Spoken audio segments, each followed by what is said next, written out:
लड़कियों के साथ इतना टॉर्चर करती हो, एक एक कर छोड़ देते हो। आप जबरदस्ती हमें टॉर्चर कर रहे हो। की बात है। मैं अपना स्कूल का ध्यान रखती हूँ। एक मिनट के अंदर डंडे तुम मारती हो, गंदगी तुम खिलाती हो। गंदगी जबरदस्ती स्कूल में गंदगी है। ये तो एक ट्रेलर है, पूरी पिक्चर तो अभी बाकी है। अभी बाकी है ढेर सारी नोकझोंक। अभी तो पुलिस की किरकिरी भी बाकी है। बाकी है अभी रॉकी मित्तल का सरेंडर कर जाना। अभी बाकी है प्रिंसिपल का रोना।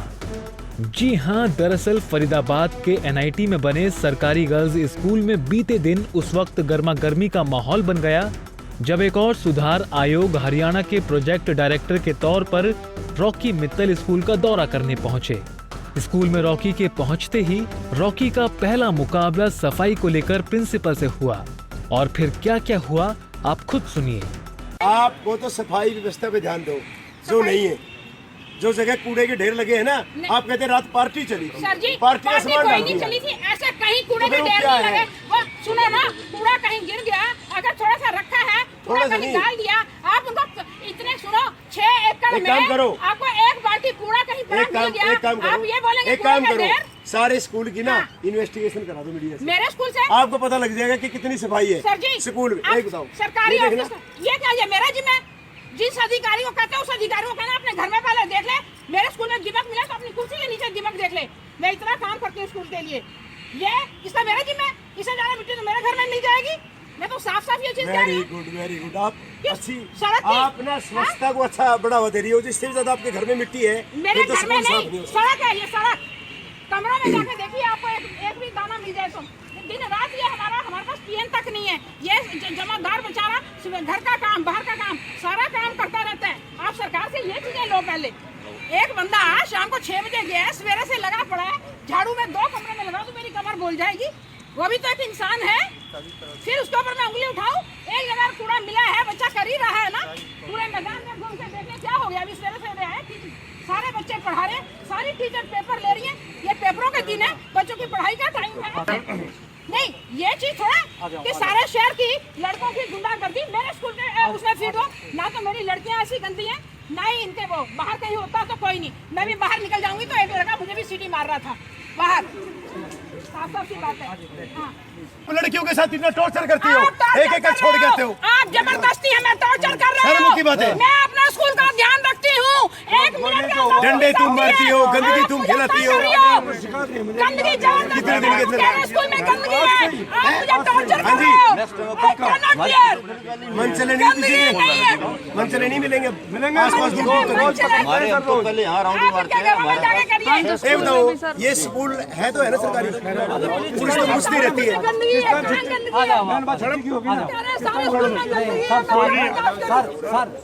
सारे स्कूल में इतना ध्यान रखती हूँ। एफपीआर 24 घंटे ड्यूटी देता है। इसका कोई मामला नहीं है, सुरक्षा का मामला है, बाहर का मामला है। हम स्कूल का ट्रायल की कर रहे हैं, पुलिस कितनी देर में आएगी? एक बात सुना, जब बच्चों के पास फोन ही नहीं है, ऐसे सवाल आप कैसे कर रहे हैं? बच्चों के पास फोन नहीं है, कोई भी ऐसी इंसिडेंट यहाँ नहीं हुआ। अच्छा बताओ, ट्रायल किसका कर रहे थे? सर यहाँ गेट पे सुरक्षा कर रहे थे ना, पुलिस का कर रहे थे ना। कितनी देर बाद आती है? तो मामला क्या है स्कूल का? एक बात सुनिए ना, एक सेकंड। ट्रायल आप कर रहे हैं, आप दिल्ली की पुलिस को बुलाएंगे, किसी को बुलाएंगे, हमें नहीं मतलब। हम 2 मिनट में घर पे बैठी पुलिस को बुला लेते हैं, काम हो जाता है हमारा। बस हम ये बोलेंगे, हम रिस्पॉन्सिबल है 2 नंबर की पुलिस के लिए। 2 सेकंड के अंदर ये सर आते हैं। आज तक मुझे 10 साल स्कूल में हो गए। 10 साल के अंदर मैंने जब कल पुलिस वाले को 2 नंबर को बुलाया, वो 2 मिनट में आई है। समझाओ इनको यार। समझाओ। अभी जबरदस्ती इनको कह रहे थे बच्चों हाँ में हाँ मिलाते जाना। कौन कह रहे थे? आप कह रहे थे मेरे सामने। आप ना ज्यादा बात करो, सारी मीडिया सुन रही है और सारी लड़कियां बोल रही है तुम्हारी, सारी रिकॉर्ड है, समझे? इतनी बहस। और मैंने देख भी लिया था तुम्हारा हाल क्या कर रहे थे तुम वहाँ पे। क्या कर रहे थे? नाच रहे थे। आप ऐसा क्यों बोल रहे हो? 4 टीचर एनजीओ वाली, उनको मैं ड्यूटी दे रही थी। जैसा कि आपने सुना, रॉकी और प्रिंसिपल के बीच ये बहस सफाई और सुरक्षा को लेकर हुई। सफाई पर नोकझोंक क्यों हुई ये तो आपने देख ही लिया, लेकिन सुरक्षा पर बवाल क्यों हुआ आइए बताते हैं। दरअसल रॉकी मित्तल यहाँ छात्राओं की सुरक्षा को लेकर छात्रों से बातचीत की और इस दौरान जब छात्राओं ने स्कूल के बाहर छेड़छाड़ की बात कही तो रॉकी मित्तल ने एक छात्रा से पुलिस को फोन मिलवा दिया। लेकिन शिकायत के बाद पुलिस पूरे 1 घंटे बाद स्कूल पहुंची जिस पर रॉकी ने सवाल उठाए तो प्रिंसिपल महोदया भड़क उठी। मैम हमें गालियां दे रहे, बदतमीजी कर रहे हैं हमारे साथ।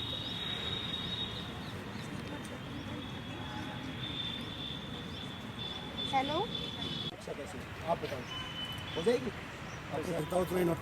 नहीं, उसको जो 10 में बोलता बैठता है ना, या जो लड़की बैठती है उसको समझाओ कि वो अच्छे से, उसने 3 बार एड्रेस लिया, 3 बार, तो इतनी देर गुंडा रुकेगा? सुनो, उसके बारे में समाधान सरकार ने किया है। क्या? ये कि महिला शक्ति ऐप डाउनलोड करना, दुर्गा शक्ति। यहाँ किसी के पास नहीं नहीं है है, ना। यहाँ टीचरों के पास भी नहीं है। मोबाइल टीचरों के नहीं, पास, देखो, बच्चों के पास आपने है ना। दुर्गा शक्ति किस लिए बढ़ाई? दुर्गा ऐप उसके बारे में हम सुरक्षा के लिए बढ़ाई है बता ना? रहे हैं ना, स्कूलों में सभी में ये बच्चे हैं, इनके पास मोबाइल नहीं है। इनके पास तो मैडमों के पास भी नहीं, मैडमों के पास है मोबाइल नहीं है, दुर्गा ऐप नहीं है किसी के पास। तो अब आप ही बताइए, जिस स्कूल में स्कूल की प्रिंसिपल को ही देखकर सीटियां बजाई जाती हों, जहां शिकायत के घंटे बाद पुलिस मौके पर पहुंचती हो, उस स्कूल में छात्राओं की सुरक्षा के क्या मायने होंगे? पुलिस की स्लेट लतीफी की पोल खुद रॉकी मित्तल ने खोली है और सीटियां बजाने वाली बात भी स्कूल की प्रिंसिपल ने ही खुद कही है। फिलहाल रॉकी मित्तल अपने इस दौरे को अधूरा छोड़कर ही स्कूल से चले गए, लेकिन उसके पहले उन्होंने क्या कहा, आइए सुनाते हैं। नहीं, मैं तो हैरान हूँ कि हमने 1091 दे रखा है नंबर, और यहाँ पे 1 घंटा तक पुलिस नहीं पहुँचती। मैं भी हैरानगी होती है। लड़कियों ने बोला कि आप ही खुद मिला कर दे दो नंबर, पता लग जाएगा पुलिस कितनी देर में आती है। देखा 1 घंटे में आती है पुलिस, और फिर भी 2-3 कर्मचारी आए, और उसके बाद दुर्गा शक्ति तो यहाँ पे बल्लभगढ़ में आई भी नहीं है। और जब महिला सेक्शन से पता किया तो वो बोलते हैं कि भाई गाड़ी तो मेरे पास नहीं है, वो आईओ लेकर गया है। और जब मैं वहाँ पे फरीदाबाद के अंदर स्कूल में गया तो वहाँ तो हालात गंदगी के बहुत ज़्यादा थे, सैनिटरी पैड तक बिखरे पड़े थे बाथरूम के अंदर, टॉयलेट के अंदर। तो बड़ा अजीब सा लगा। जब मैडम प्रिंसिपल को बोला तो वो भड़क गई कि आपको मेरा स्कूल मिला था। अबे सारे स्कूल कहीं भी जा सकते हैं हम, सरकार का काम है सुरक्षा देना, तो भड़कने वाली क्या बात है? 3-3 4 जगह गंदगी पड़ी है कि ये गंदगी तो रात पार्टी की है। फिर आगे जाके देखा तो रोटी सब्जियां बिखरी पड़ी है रास्ते के अंदर। कहते हैं ये तो पक्षियों के लिए ऐसे दाना नहीं डाला जाता। और गंदगी का बहुत बुरा हाल था स्कूल के अंदर। और इसमें भड़कने वाली बात नहीं है, सुरक्षा को लेकर हम काम कर रहे हैं। और लड़कियों को धमकाया जा रहा है कि ऐसे क्यों बोलते हो कि सुरक्षित नहीं है। लेकिन जब बल्लभगढ़ के अंदर आया तो खुद स्टाफ के सामने लड़कियों ने अपना रोना रोया कि ऑटो वाले तेज़ म्यूजिक चलाते हैं, छेड़खानी करते हैं, जिस रास्ते जाना होता है दूसरे रास्ते से लेके जाते हैं। बुलेट वाले पटाखे फोड़ते छेड़ते हैं, बाइक वाले छेड़ते हैं, और बॉय स्कूल के कुछ बच्चे आते हैं छुट्टी टाइम में, वो बहुत छेड़खानी का यह हाल है। लेकिन यहाँ भी पुलिस 1 घंटे के बाद ही आई। सर, सरकार बेटी बचाओ और बेटी पढ़ाओ की बात कर रही है, बेटी सुरक्षा की बात कर रही है, और आप खुद सरकार में एक अंश है, हिस्सेदारी आपकी भी है। अभी तो मेरी बात सुनो, हमारी पहली सरकार है। सीएम मनोहर लाल जी खुद कहते हैं कि जाके दौरा करो कि देखो कि सुरक्षित है कि नहीं लड़कियाँ, पुलिस कितनी देर में आती हैं, दुर्गा शक्ति का क्या हाल है। तो हम तो खुद दौरा कर रहे हैं। कोई विपक्ष का तो मामला नहीं, तो सत्ता पक्ष का मामला है। हम चेकिंग करते हैं, खुद करते हैं कि कितनी कारगर सिद्ध हुई। आज तक किसी भी सरकार ने ऐसा नहीं किया। पहली सरकार है जो खुद जाके मुआयना करती है कि प्रॉब्लम क्या है, और प्रॉब्लम खत्म भी कर रहे हैं। और जहाँ पे टीम जाती है 70-80% वहाँ पे छेड़खानी की। आज आप फरीदाबाद आए हैं तो क्या लगा है कि बेटी की सुरक्षा का जो नारा है वो यहाँ पे सही साबित हो रहा है? नहीं, यहाँ का जो पुलिस का रवैया है, मान लो 10-91 पे आगे से आगे नंबर दे देते हैं और पूरा एड्रेस देते हैं। 3-3 4-4 मिनट बच्ची से बात करी, वो गलत है। और मैं सीएम साहब को ये बात सारी जानकारी दे दूँगा कि यहाँ पे मामला दुरुस्त किया जाए। तो यहाँ के हालात लड़कियों के हिसाब से ठीक नहीं है, क्योंकि यहाँ पे पुलिस का जो रवैया है वो 1-1 घंटे बाद आना वो ठीक नहीं है। तो यहाँ पे कितनी लड़कियों से आपकी बातचीत हुई जिन्होंने? मेरी 2000 लड़कियाँ तो यहाँ थी बल्लभगढ़ में, और 600-700 लड़कियाँ फरीदाबाद में थी जिनसे मेरी बात हुई है। और लड़कियों ने काफ़ी अपनी समस्याएं बताई, और फेस टू फेस अलग अलग लड़कियों ने आकर। और यहाँ एक बात भी अच्छी लगी कि 50 लड़कियाँ ऐसी थी जिन्होंने खुद मंचलों की पिटाई करी। ये अच्छी बात है। और जूडो कराटे यहाँ सिखाया जाता है, वो भी एक अच्छी बात है। फिलहाल अगर रॉकी मित्तल की माने तो फरीदाबाद में बेटियों की सुरक्षा राम भरोसे है, क्योंकि फोन करने के बाद भी पुलिस मदद के लिए घंटों बाद आती है। बहरहाल रॉकी मित्तल ने दौरा कर बेटियों की सुरक्षा का जायजा तो ले लिया है, पुलिस की कार्यशैली को भी अच्छे से परख लिया है। प्रिंसिपल के कड़क तेवर से भी रॉकी का भली भांति परिचय हो चुका है। देखना भी होगा कि एक और सुधार आयोग की ओर से रॉकी यहाँ क्या सुधार लाएंगे। फरीदाबाद से अनिल राठी, पंजाब केसरी टीवी।